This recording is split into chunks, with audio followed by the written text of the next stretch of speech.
শুভ নববর্ষ। কোনো বাড়ি কোনোভাবে আমাদের নববর্ষ উদযাপন করা হয় না। এবারও অ্যাজ ইউজুয়াল পালন করা হয়নি নববর্ষ। তবে কুয়েট থেকে আমন্ত্রণ জানিয়েছে। আমন্ত্রণ ছাড়াই হাজার হাজার মানুষ যাচ্ছে কুয়েটে। সেখানে আমাকে আমন্ত্রণ জানানো হয়েছে। ভাবলাম যাই, কুয়েট থেকে ঘুরে আসি।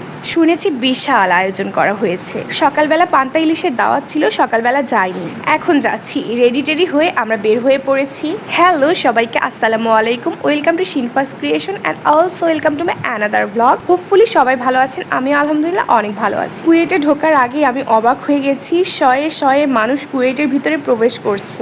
এত মানুষ এসেছিল যে পা ফেলানোর মতন কোনো জায়গা নেই। কুয়েটে মেলা বসেছে, সব তো দেখাতে পারবো না, তবে চলুন যেটুকু আপনাদেরকে আমি দেখাতে পারবো সেইটুকু দেখাচ্ছি। এখন আপনাদের সামনে আমি যেটা উপস্থাপন করছি সেটা হচ্ছে মানুষ, কি পরিমাণ ভিড় সেটাই দেখাচ্ছি। এবার আসুন কি কি স্টল বসেছে, কিভাবে সাজানো হয়েছে সেগুলো দেখাই। খুব সুন্দরভাবে ডেকোরেশন করেছে আর প্রত্যেকটা হল থেকে স্টল বসানো হয়েছে। কত রকমের স্টল, চায়ের স্টল, ব্যাংক মানে মাটির হাঁড়ি পাতিলের স্টল, ফুলের দোকান দিয়েছিল, আরো কত কিছু। ফজলুল হক হল, আর সবগুলো স্টলের উপরেই তারা নিজেদের হলের নাম লিখে দিয়েছিল। এছাড়াও মঞ্চটা অনেক সুন্দরভাবে সাজানো হয়েছে। এই যে চুমুক চত্বর, যেখানে সব রকম ফলের জুস পাওয়া যায়। অনেক রকম খেলার আয়োজন করা হয়েছিল, সাইকেল খেলা, নৌকা, এরপরে বাচ্চাদের জন্য খেলার আয়োজন করা হয়েছিল। এরপরে ছিল নাগরদোলা। রাস্তাগুলো এত সুন্দর করে সাজানো হয়েছে, ও মাই গড।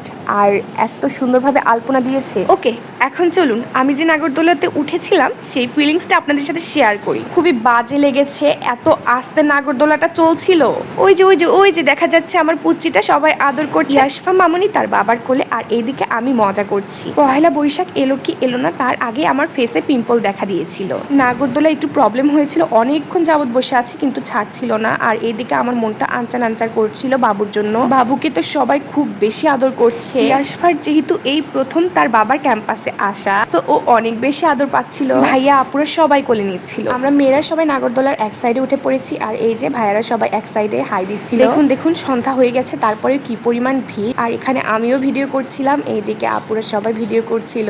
এই যে আমরা সবাই বসেছি নাগরদোলায়। অনেক ইচ্ছে ছিল নৌকাতে উঠবো, কিন্তু নৌকাতে আর ওঠা হয়নি, রাত হয়ে যাচ্ছিল। স্টলগুলো এখনো ঘুরে দেখা বাকি। আমি তো ফুল গিফট পেয়েছি, এই বিষয়ে কিছু দেখানো হয়নি, কিছু বলাও হলো না। যাই হোক, একটু কাঁচা আমের শরবত খেয়ে নিচ্ছিলাম। শরবত খেয়ে চলে গিয়েছিলাম ক্যাফেটেরিয়াতে। এটা টিচার্স ক্যাফেটেরিয়া, কোথাও বসার জায়গা নেই, কোথাও না। টিচার্স ক্যাফেটেরিয়াও প্রায় ফুলফিল। আমরা বসলাম একটা টেবিলে, কোল্ড কফি আর আইসক্রিম নিয়েছিলাম। আইসক্রিমটা গলানো ছিল, ভাইয়া খেতে গিয়ে আসল যে অংশ মেইনটুকুই ফেলে দিয়েছে, তাও আবার পাঞ্জাবির উপরে। পাঞ্জাবি থেকে স্লিপ করে নিচে পড়ে গিয়েছিল। আমি খাচ্ছিলাম কোল্ড কফি, এইদিকে ভাইয়া আইসক্রিমটার জন্য হো হো করছিল। পরে আইসক্রিমটার টাকা আর দেয়নি। এটা হচ্ছে রাতের সিনারিও। এই রাতের বেলাও সবাই উড়াধুরা ছবি তুলছিল। আমরা তাড়াতাড়ি করে বাসায় চলে যাচ্ছিলাম। এই যে বাসায় পৌঁছেই ফুলটা আগে রাখলাম ঠিক জায়গায়। এরপরে সে বলল আজকে আর বাসায় কিছু না খাই, আমি বাইরে থেকে কিছু নিয়ে আসছি। দেন এই যে হাজি বিরিয়ানি হাউস থেকে সে বিরিয়ানি নিয়ে এসেছে, তার জন্য বিফ বিরিয়ানি আর আমার জন্য মাটন বিরিয়ানি। কি মজা, আজকে রান্নাবান্নার হাত থেকে ছুটি। চটপট করে খেয়ে নিচ্ছিলাম। আজকের ভিডিওটা এই অবধি। সবাই সুস্থ থাকবেন, ভালো থাকবেন, আল্লাহ হাফেজ।